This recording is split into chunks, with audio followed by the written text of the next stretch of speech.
Okay. Good morning and welcome to the 12 Attitudes and Responsibilities of Mastery. What we're going to talk about today is we're going to just explore these attitudes and responsibilities a little more in depth. Today will mostly be a review because we've reviewed these before on the Pioneering to Empower show. But in this weekly webinar, we're going to go more in depth into where these come from and the teachings that these comes from. So I'm just basically going to read off the screen. Part of the process of spiritual integration of our higher selves for the expansion of our consciousness, also referred to as enlightenment, involves reprogramming the way we think. Our thoughts create our reality and both our internal and external life experiences. The 12 Attitudes and Responsibilities of Mastery, when embodied and lived, will help to change our thought patterns, thoughts that we simply take for granted because they are part of our programming, our life experiences before birth, and our unique perspective on our hologram, or our external world. The changing of thought patterns actually changes the programming in our physical body and DNA. The 12 Attitudes and Responsibilities of Mastery are crucial to understanding what kinds of choices lead to what kind of outcomes, and provide guidelines regarding choices that lead towards oneness and the freedom from limitation and separation, including financial freedom, associated with true personal mastery. Join us every Monday at 1 p.m. Eastern, that's 10 a.m. Pacific, for more in-depth discussion of the 12 Attitudes and Responsibilities of Mastery and how they can be utilized to create true joy, happiness, inner peace, and personal prosperity, both emotional and financial. And I wanted to start off today by reading, this is something from the Tao Te Ching. It's called Oneness and Duality. These are poetic words on the beauty of oneness and oneness. Expressed, it loses its expression. Defined, it loses its definition. In its emptiness, it is the cradle of all existence. In its fullness, it is the creator of all things. Ever empty, it surrenders into the mystery. Ever full, it creates into the unknown. Of one source, they differ in name, yet both arise from the one. Oneness beyond one. Herein lies the key to all mysteries. Oops.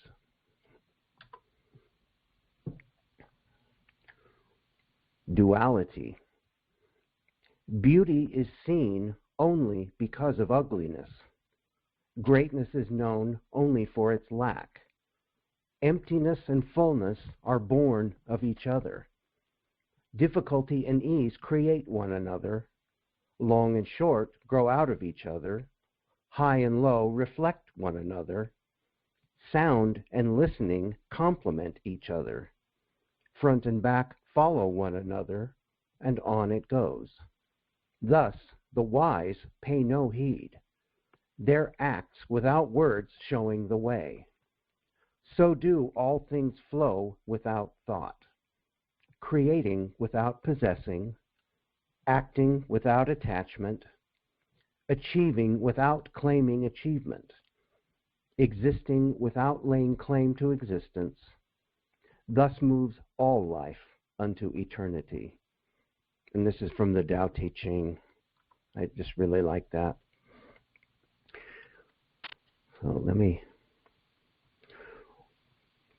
we use the attitudes and responsibilities of mastery to practice doing in order to be, versus being in order to become.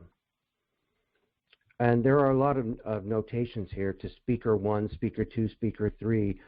These are the assigned speakers at the time this was published in these teachings, and this is what I'm about to go through here. This explains a little bit about the history of these teachings and where they come from. And if you have any questions, write them down, because we will do a question and answer period. So if there are any terms that are unfamiliar or that you have a question about, write them down, because I'll be happy to go over them. The pre-ancient Melchizedek Cloister Emerald Order, or MCEO, perspectives teach of the inner Christos, or living God Spirit alive within all things, including the natural environment. Inner Christos philosophies are built upon understanding of what is referred to as the law of one. The inner Christos law of one perspective respectfully acknowledges the interconnection, interdependence, and intrinsic value of all components of reality, in recognition that the living consciousness, God Spirit, or inner Christos, is the tangible substance of consciousness and energy, from and of which all things manifest are composed. The word Christos, spelled with a CH, was originally spelled with a K, Christos, K-R-I-S-T-O-S, in the most ancient texts, and referred to the personal divine blueprint of conscious living God Spirit energy, of which all things and beings manifest are made. MCEO Inner Christos Law of One teachings, Templar Sciences knowledge, and pre-ancient history records of the CDT plate teachings represent an intrinsically congruent paradigm of universal understanding. Collectively, the MCEO teachings are referred to as the Emerald Covenant Freedom Teachings, and are a subset of a very ancient set of texts called the Mahabharata texts. And just as a note, the Mahabharata is an ancient portion of one of these Mahabharata texts.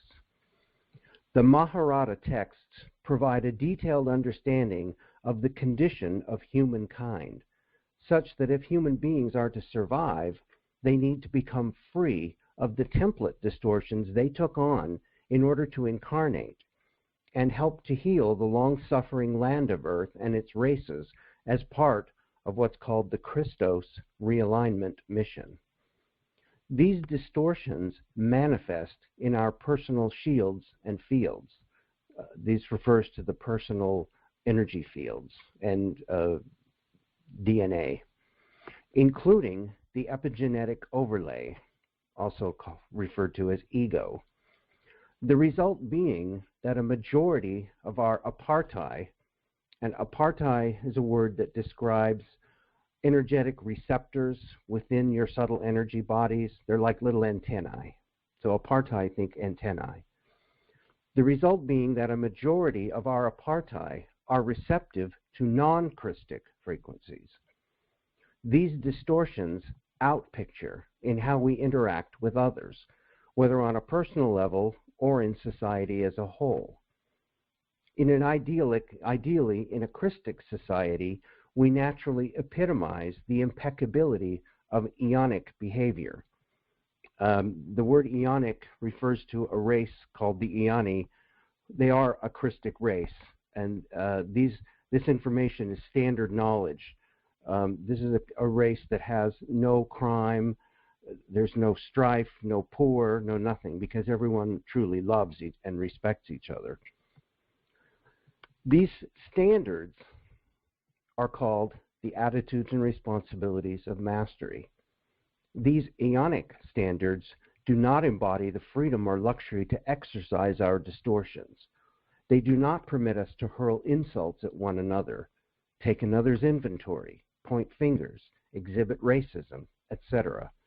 All things considered freedom of speech or freedom of expression. They are expressions, but of what?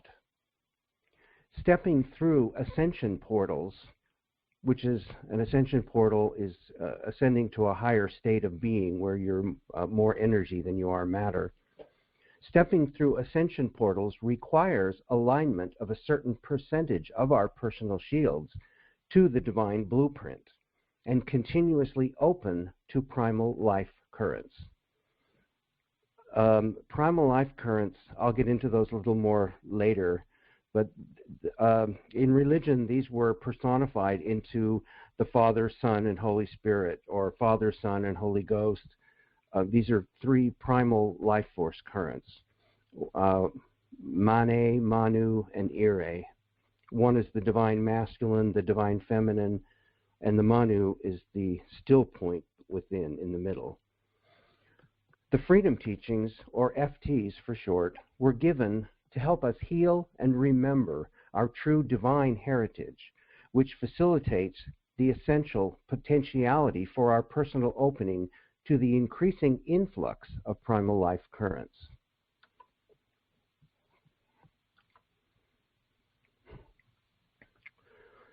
The attitudes and responsibilities of mastery are guidelines to help us develop a depth of composure, to set an environment in which divine right action and divine right order can be realized. In deciding whether to explore this area of mastery, we have to exercise the power of choice and then act. This can be called the choice and action mechanism. Embedded within this mechanism are the conditions of being aware, awake, and able. And that's something that we'll get into more as we get down the line in this. In order to more fully align with our heroic probability, this is our highest probability, we condition ourselves to be more aware of what we are doing and saying. We strive to be more awake or conscious of what we are actually creating in our hologram. Hologram, again, our personal reality. And then we act. We use the power of choice to either move towards a state of negative composure, decomposed, or a state of positive composure, composed, which results in either a plus or minus level of divine right expression and or divine right action in our hologram. This results in an essential shift in our relationship with time, cause, and effect, progressively recalibrating our relationship between the distortions inherent to the imperatives of survival, wants, and needs of victimizer issues to a self-confident expression of Christic preferences in our transactions, in our intercourse in daily life, with the localized planetary and galactic hologram. And this is, they're speaking of something in the future. Part of the process of spiritual integration of our higher selves or expansion of our consciousness involves reprogramming the way we think. Our thoughts create our reality and the life experience we have internally and externally. The attitudes and responsibilities, when embodied and lived, will help to change our thought patterns. Because they are part of the programming we currently carry, we take these thoughts for granted. Changing our thought patterns actually changes the programming in the personal shields. And successfully doing so presupposes that we successfully bring our conscious attention to the mindless patterns of our brain. Living with and as the A and Rs is a way of life, a way of being. Living with and as the A and Rs are conditions of perception. Without an inner and outer focus on the state and healing of our consciousness, we see life through filters, with no clarity of mind or thought. A life of Christic consciousness will lead us to the Manu point, that still point within, through which we can see clearly the higher choices necessary for divine right action and divine right order. The practical purpose of these teachings is to truly free and empower all through expanded consciousness and educated enlightenment, through which reverence, respect, love, and cooperative co-creation are fostered within the global community. These perspectives fully embrace geophysical planetary healing as an intrinsic consequence of personal alignment and expansion.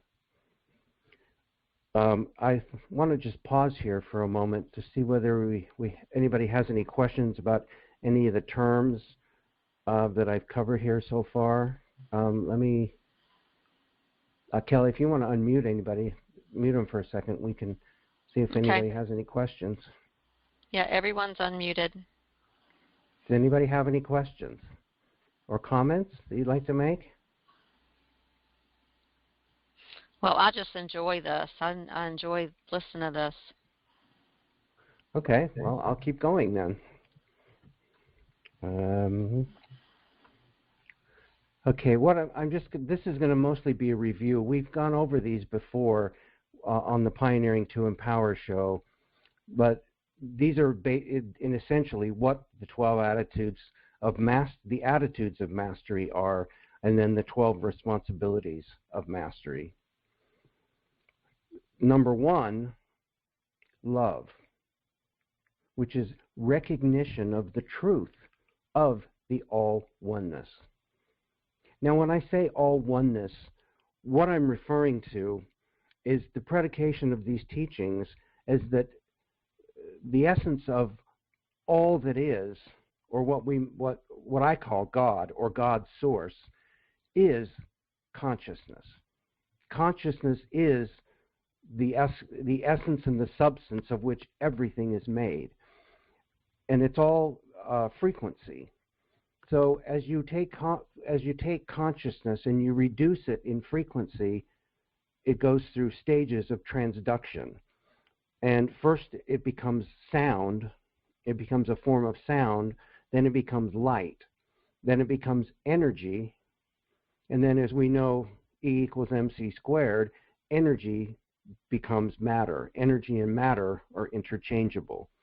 So everything, literally everything around you, your desk, your computer, the hairs on your head, these are all, everything is consciousness. And so everything exists as part of God's source or the all oneness. So I just wanted to... Michael, yes. I'd like to interject here when you were just saying that, because in my learnings over the last, 4 years or so, learning that the Bible taken literally is not correct, but that there's an allegorical message in there. And just by what you were talking about, the energy, the word, and the matter and all that, that's exactly what it's really saying there, that deeper allegorical meaning that's behind that. Exactly. In the beginning was the Word, and the Word was with God. The Word was God. Yes, exactly. Exactly. Yes. So when I use the term all oneness, this is what I'm referring to. I'm referring to basically all that is. Right. So love is recognition of the truth of the all oneness. And thank you for that, Kelly. That was very helpful. Number 2 is grace, which is allowing the all oneness to be what it is, regardless of whether it suits you. Living perpetual forgiveness. Now what happens is eventually, this has been my experience, is that I've been doing this for a while, and I've really been focusing on allowing whatever things are around me to be, whether I agree with them or not. And by taking that particular attitude, I find that forgiveness doesn't even become necessary anymore, because I'm not holding anything against anyone, because I'm choosing to allow. Doesn't mean allow everything, but allowing the all oneness to be what it is, regardless of whether it suits you. Number 3, gratitude. Appreciating the all oneness. Knowing your aliveness. Number 4, reverent respect. Acknowledging and giving to the all oneness. Number 5, responsibility. Co-creating with So wait a minute. Shouldn't say sowing. Something happened there. Serving is what I believe it should say. Co-creating with, serving, and being able to respond to the all oneness. Trust is knowing the power and love of the all oneness. Trust for me has become a very essential part of my being, because I've learned to trust my true authentic self, the true me, not the distortions in me, but the true me that's at the core of all that. And when I find that I can just implicitly trust in that, I have a couple of particular I am statements where I recognize this. This is just from my personal experience. Number 7, accountability. Being in a state of truth with the all oneness.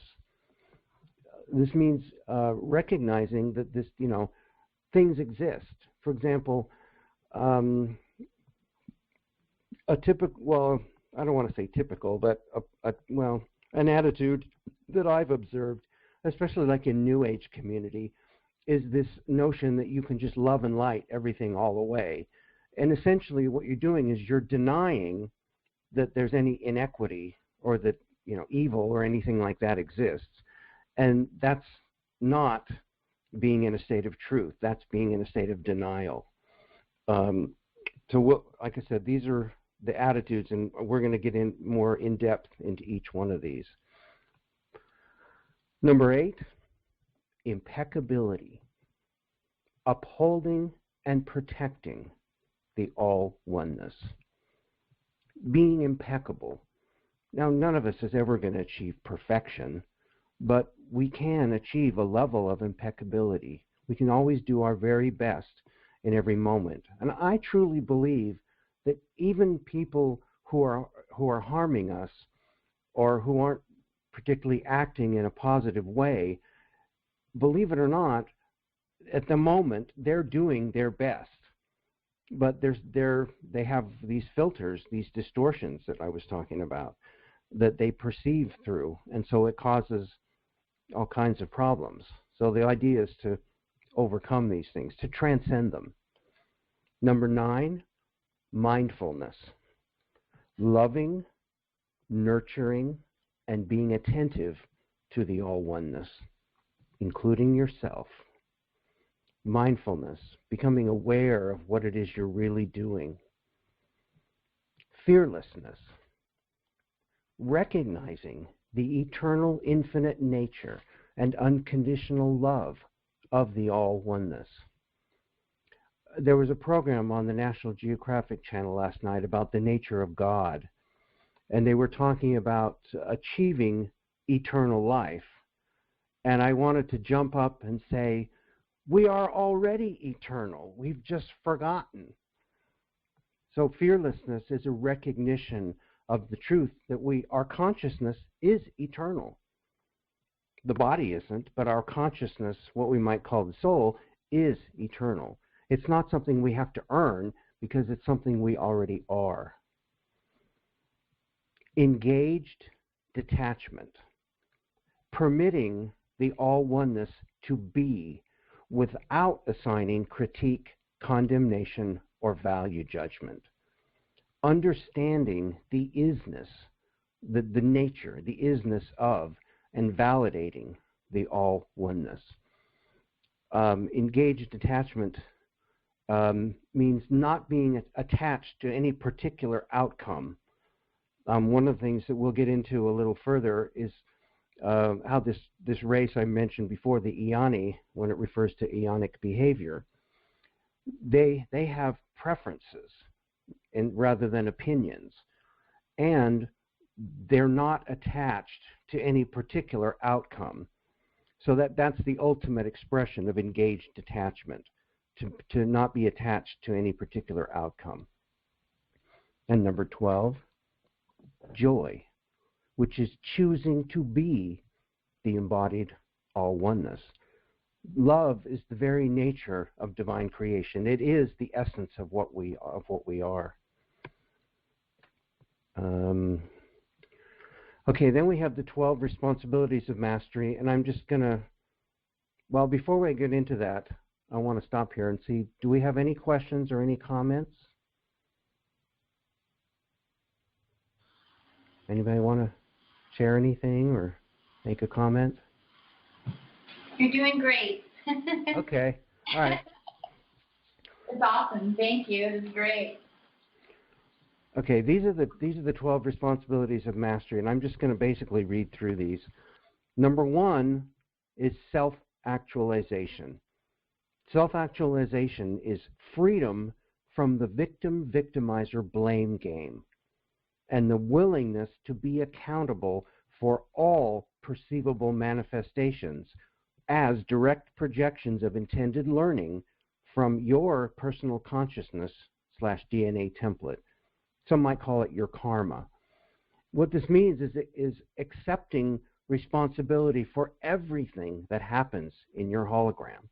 Now that's a big step, but once taken, it's probably one of the most empowering things that I have ever done. The victim-victimizer blame game, this is a game that has stages, and the way it basically starts is one person victimizes another, and then the other victimizes the other person back, and it just goes back and forth, back and forth, back and forth, back and forth, escalating, and there are all kinds of manifestations of this. I think a lot of it's self-explanatory, but we'll explore this a little further. Self-sovereignty, which is freedom from the need for approval from or the need to rebel against any form of external authority, through understanding that you, as a manifestation of the God Spirit, of God's source, of God, have the ability to create personal freedom without violating the spiritual rights of others and without allowing others to violate your spiritual rights of being. Setting boundaries, respectful boundaries. I'm going to move my screen here.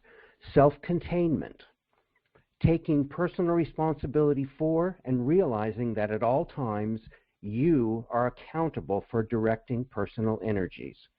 There is no one or no thing that upsets you and thus justifies or validates any personal spiritual misuse of reaction, idea, intention, or action. It is you who upsets yourself by allowing your emotional body to follow misperceptions of your mental body that tell you that your power lies outside of yourself. At any given moment, you can choose which words, associations, and ideas you will use as the filters through which you interpret an event.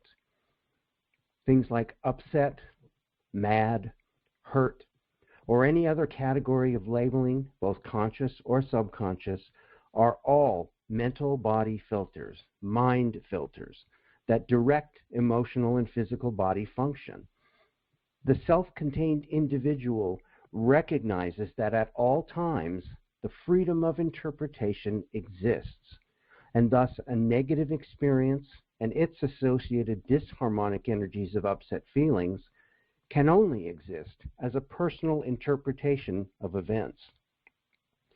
Accepting any less responsibility for the direction of personal energies will place you directly into the victim-victimizer blame game, or the VV game, as sometimes I call it, which can only take place among people who are placing their personal power and responsibility for manifestation onto externalized sources. They're not trusting themselves. They're not accepting full responsibility. No one or no thing has the power to upset you unless you give this power away. Self-containment comes when one recognizes that the direction of personal energies, whether physical, emotional, mental, in the form of ideas, beliefs, labels, or interpretations, both conscious and subconscious, is an attainable level of personal mastery, and it exists as an implied responsibility that comes with the gift of free will choice. The more responsible you become, the greater freedom and personal empowerment you will know. Excuse me for just one sec.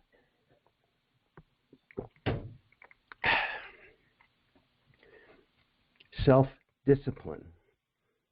Accepting responsibility for directing personal energies toward, rather than in opposition to, the outcomes you desire to experience.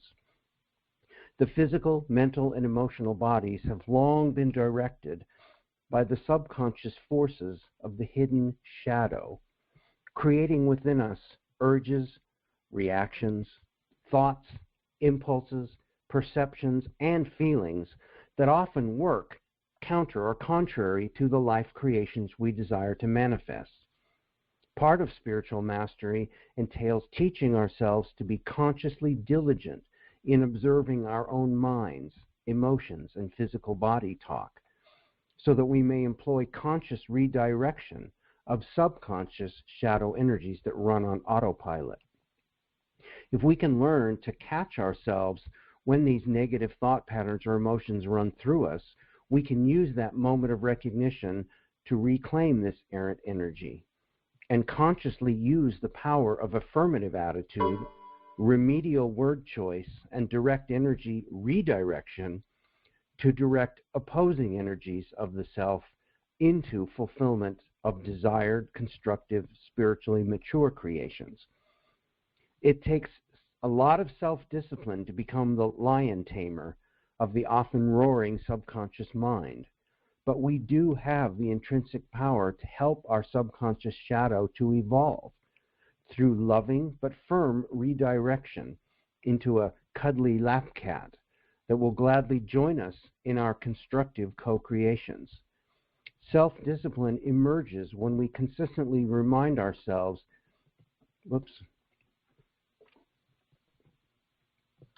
to employ the spiritually correct thought, action, or attitude, even if we don't feel like it, when the shadow sneaks up from down under. That's the hardest part, is especially when you don't feel like it, is catching it. But the first step is catching it, realizing that it happens. So if you can find yourself realizing and catching it when it happens, you've already got one step of it. The next step is to make the decision, okay, the next time this happens, I'm going to do this. The shadow parts of our self surface so that we may see these parts of the self come to the conscious mind for healing, through which the conscious mind itself learns greater attributes of mastery. Through this process, the conscious mind itself can learn greater attributes of mastery. The next responsibility of mastery is self-love. It is our own responsibility to love and nurture ourselves through the limitless gift of divine spirit that moves through all of us at every moment. Genuine love must come from within and can only be gained through genuine spiritual connection to the eternal God Self and its inherent connection to all of creation. If we seek love on the outside in order to fulfill a personal loneliness or a lack within, we enter relationships as energy vampires. In doing this, we are seeking a substitute for our own personal God Source connection by tapping into the God Source embodied within other people or beings. This is not love. This is need. And this implies the lack of something essential, which in turn implies a limited personal connection to God's source universal consciousness. This is that inner Christos, again, that we're talking about. Such lack cannot be filled by external love. It can only be filled by recognizing the God within you, and thus recognizing that you are a living embodiment of absolute love. Once this is recognized, you will have the greatest love of all, God love, which is self-love. And from this position of divine power, you can go into the world seeking those to whom you can give this love, rather than seeking those from whom you can get love. When love is approached through self-love, the motivation is to give joyfully, knowing that anything you might need can be made manifest through the love of the active God source that you carry inside yourself. Self-love is a responsibility of spiritual maturity. Spiritual integrity. Oh, excuse me, that's the next one. Sorry. I did an OCR scan of this. So, okay, the next one is spiritual integrity. This is the next responsibility of mastery. Spiritual integrity. It is our absolute responsibility to choose to act with spiritual integrity at all times. There is no excuse to knowingly violate the spiritual rights of others, regardless of how poorly they may react to you. And sometimes this can be really tough. Spiritual integrity requires that we begin to look at what we are really doing in the way we live our lives. Do our eating habits violate the plant, animal, or earth kingdoms? Do our choices of words and actions show respect for other people and other life forms? Do we play the survival of the fittest lack game to give ourselves an excuse for unethical behaviors in money matters, such as showing our silent rebellion against the government by trying to cheat on taxes, or by showing up a fellow employee at work to prove that you are more worthy and thus more entitled to favor? Do you tell people what they want to hear in order to gain their approval and support, even if it is not fully true and does not reflect your personal needs or feelings? Do you try to get others to do your share as far as work or responsibilities? Do you use erroneous excuses such as race, gender, creed, academic or economic status, or sexual orientation to justify disrespectful, exploitative, or unkind treatment of others? Spiritual integrity requires that we take a good, hard, frequent look at how we conduct our lives, to face the areas of activity in which we are performing in less than spiritually congruent ways, and to employ active commitment and discipline to bring these areas of our lives into spiritual integrity. One does not get through the gates of heaven or anywhere else desirable. This is what I was talking about, ascension, passing through stargates, which is another whole story. But one does not get through the gates of heaven or anywhere else desirable by using excuses for not employing genuine, unfeigned spiritual integrity. Cultivating spiritual integrity is a major responsibility on the path of spiritual mastery, and it is the way the universe works. You cannot leave home without it. This means that there is a biological reality of spiritual integrity that manifests chemically within the DNA as a result of that state and focus of consciousness. If you do not possess a sufficient amount of spiritual integrity in your consciousness, neither will your DNA template. And though you might be able to pull the wool over the eyes of others, your own biology will eventually be your own taskmaster. Passage through any Stargate system requires a sufficient amount of chemically encoded spiritual integrity of consciousness. Appreciation. Our present society continually teaches us to want more, need more, be more, do more, etc. We are constantly influenced to perceive what is lacking in order to motivate us to buy more, work more, pay more taxes, and be good little consumer sheep. Very rarely do we stop to think about all that we do have, beginning with the gift of life and mental free will choice. Mental free will choice is something that no one can take away from you. Even if you're locked in a jail cell, you still have mental free will choice. You can still choose how you're going to interpret the experience. Through this distorted perceptual filter, we can cultivate a full-blown mutation of mental consciousness. In this mutated consciousness, we begin to believe that we are entitled, that someone owes us. God, the universe, our parents, our spouse, our children, our employer, the government, etc., etc. Once we fall into this you owe me mind trap, we set ourselves up for continuing self-created frustration as we place unrealistic and untrue expectations upon life, others, and ourselves. We can also get mighty angry or hurt when we find that the universe does not conform to our imagined pictures. No one owes us anything.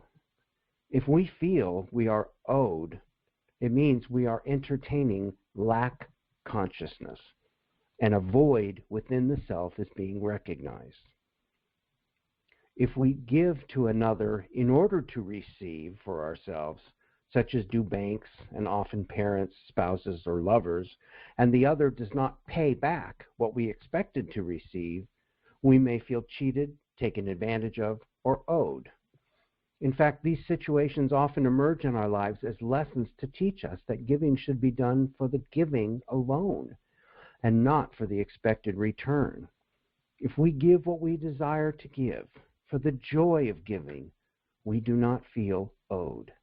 If we live for the joy of living without forcing our demands or expectations upon life, we will not feel that life has shortchanged us.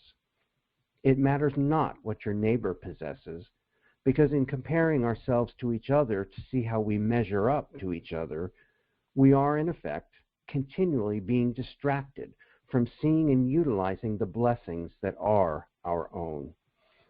If we can work to cultivate the ability to appreciate even the smallest gifts, blessings, and gestures, we will begin to create a life that is at least half full instead of half empty. In terms of universal physics, what you focus your attention upon expands. What you resist persists, and what you do not give the energy of appreciation to will eventually demanifest right out of your experience. When you approach the world through the chosen filter of genuine giving, you are in effect becoming an electrical transmitter, sending energy out to the world around you. And when you release electrical energy in this way, you become more magnetic, as the sending out of energy creates magnetic vortices within the diotic grid of your Kathara anatomy, which is a subtle energy body anatomy. The magnetized diotic points then draw in more universal energy supply at a higher frequency and quality than the expressed energy to refill the energy void created by the giving. When you approach the world with the attitude of getting, this natural physics process becomes inverted, and the more you try to pull energy or grace from the outside world or from God or from the unified field, the more your energy becomes stuck in the diotic grid as miasms. The miasms will progressively reduce the quantity and lower the frequency of the natural energies you can internally draw from the universal supply. Giving, even in its simplest form of giving appreciation, keeps the natural energy flow moving. Whatever you give out will return to you amplified. This also works in reverse, however, and giving out a bad attitude of ego, arrogance, and garbage will cause more of the same to flow your way. Appreciate what you have. Love it. Find perspectives through which the joy of it can be known, and know that in the act of genuine appreciation itself, you will set loose the powers of manifesting more of what you desire and less of the illusion of lack. The universe owes me mind trip is one of the most powerful self-sabotage games in the world. Trade it in for consistent appreciation, and your world will progressively expand to hold the reality of the things you most desire. If you feel put upon by the world and resentful for having your desires unmet, you owe yourself something. You owe yourself a greater understanding of the nature of creation and better use of your personal power and energies within the life creation game. Say thank you to the God Source and to others more often to help yourself remember what things you have to appreciate, and many more of the kind will be sent along your way. I just want to take a moment here to say something that I noticed, and that is Kellyanne always says thank you, always. And that's a perfect example of appreciating what you have, and even in the simplest form, it's just saying thank you, because it just speaks volumes. Should I pause at this point, or do you guys want to continue? I can go ahead and finish this, and then we can stop then. It's up to you. Kelly? Well, we got one more section to go, or? Yeah, I can. Why don't I go for 10 more minutes, and then we'll stop. So, because this goes on. Good. This goes through all 12, and I think we're at number 6 or 7. So. I'll read 2 more, and then we'll pause, and we'll continue next week. Okay. Thank you, Michael. All righty. You're welcome. See what I mean? Thank you. See? Perfect example. Very simple. Patience. God's source, has its own schedule. We can either acknowledge this intrinsic reality of manifestation and choose to work co-creatively with the God source within, trusting that together you and the universe will create the perfect divine right timing. And if that is not right now, there is a very good reason for this. Or you can let the ego self try to force its will upon the intrinsic nature of time.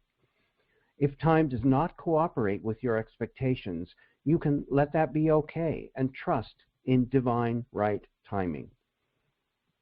Or you can progressively frustrate yourself with attachment to the artificial time of clocks and choose to believe that you cannot have what you desire just because it does not appear when you demand.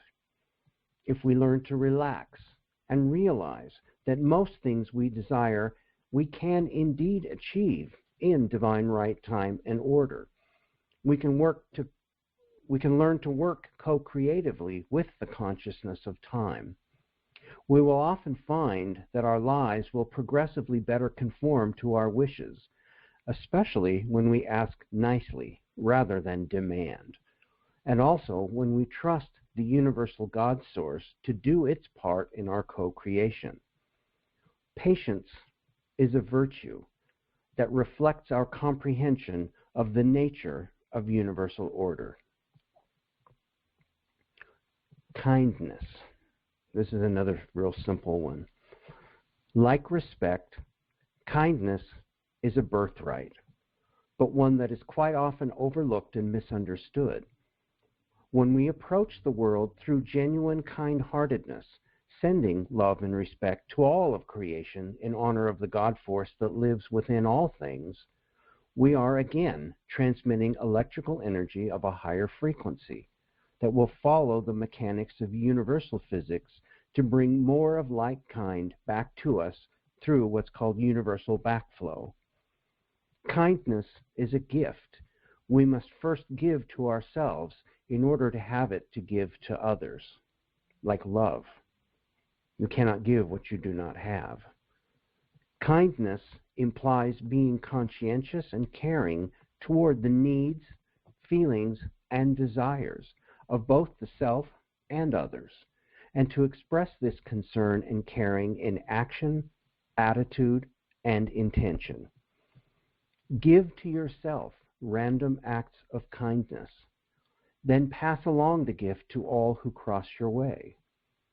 Try being kind to the mean and grouchy neighbor, or the grouchy person who's having trouble with their account, can't find the right way to go, and gets frustrated. And you may help them rediscover the ability to smile. When we treat all things with kindness, we demonstrate that we acknowledge their intrinsic value as manifestations of God Source. And you will often find God Source lovingly returns the favor. I think we're going to pause here for today because we've been almost 50 minutes. So we'll continue next week.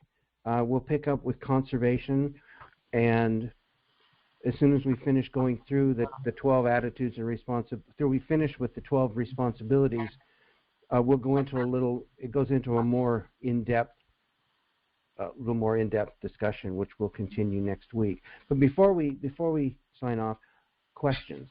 Anybody have any questions or comments, please? I have a comment. I mean, what a great place to end this. That last sentence to me was just so powerful.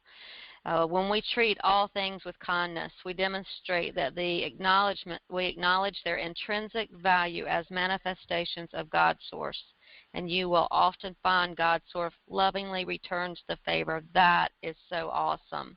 That, as a vegan, that just warms my heart. Yeah. Kindness. It's actually quite simple, but it's like love.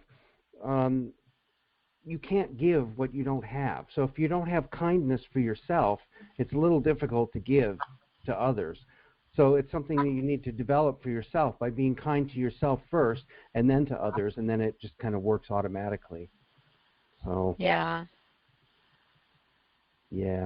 Beautiful.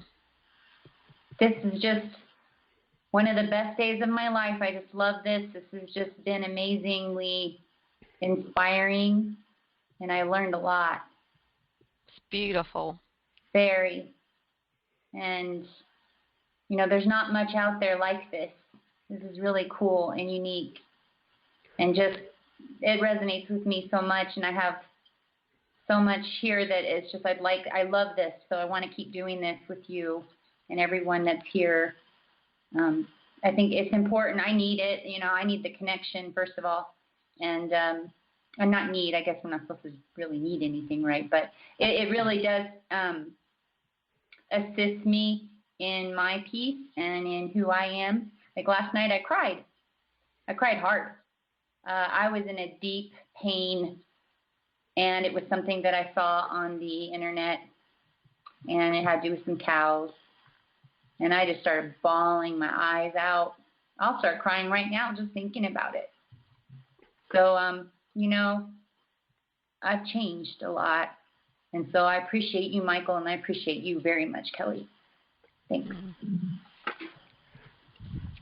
Well, thank you. Thank you, Kellyanne, so much. Yes, and Michael, is it okay once we download this for either Kelly or I can create the YouTube and just keep adding to this? Absolutely. Okay. Awesome. If you have any trouble accessing the recording, just let me know, because I've played with it a little bit. Okay. All right. Well, are you going to put the recording out there once it gets finished? I'll do that. It'll take a few minutes. It takes maybe an hour, I think.